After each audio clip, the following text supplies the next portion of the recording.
Boss Baby was a movie.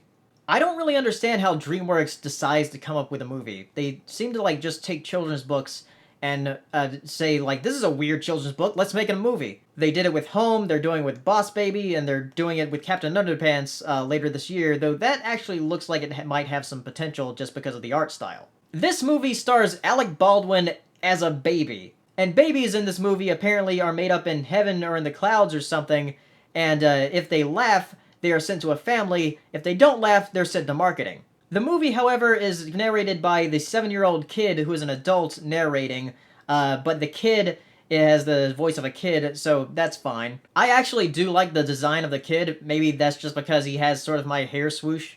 I don't know, I just like it. The kid named Tim explains that he had a overactive imagination, and that that actually helps the movie a bit because when they have these sequences where he has this overactive imagination, the scenery completely changes and actually looks really nice. And they get very creative with it at some points. But the Alec Baldwin baby is sent to Tim's family to infiltrate, I guess, Puppy Corps, which is what Tim's parents work for, so they can see what's making puppies so popular and babies not so popular. It turns out that Puppy Corps is engineering like a completely new dog and is going to like nuke the planet with new dogs that like stay puppies forever. It's so weird. The baby also has to keep drinking this special formula so he can keep talking with like an adult and everything. If he doesn't keep drinking that formula, he'll just revert to a regular baby. There are times in this movie where I thought, you know, maybe this won't be so bad.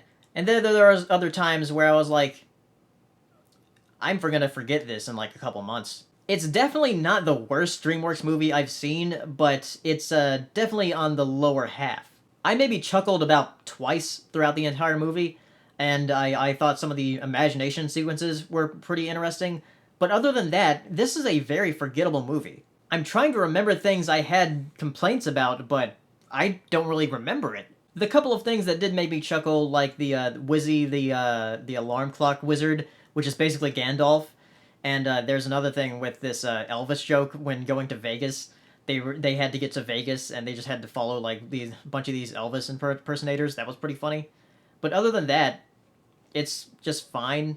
It's not the worst DreamWorks movie, like I said. It's on the lower half, but it's very forgettable. If anything, it might be worth renting or watching on Netflix whenever it appears on there. Because honestly, it's hard to find anything terrible about it, and hard to find anything, like, great about it either. And the plot is very, very predictable. If you thought the kid and the baby were eventually going to make up and become friends, that's pretty much it. That happens, like, with pretty much any movie like this, where there's, like, two people that are, like, completely at each other. Eventually, they get used to each other.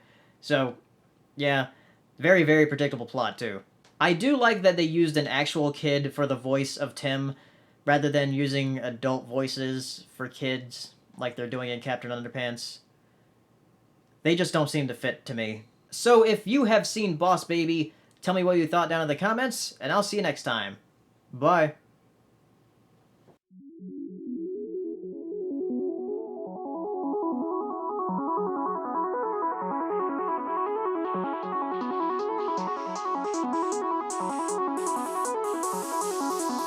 Good evening, ladies and gentlemen.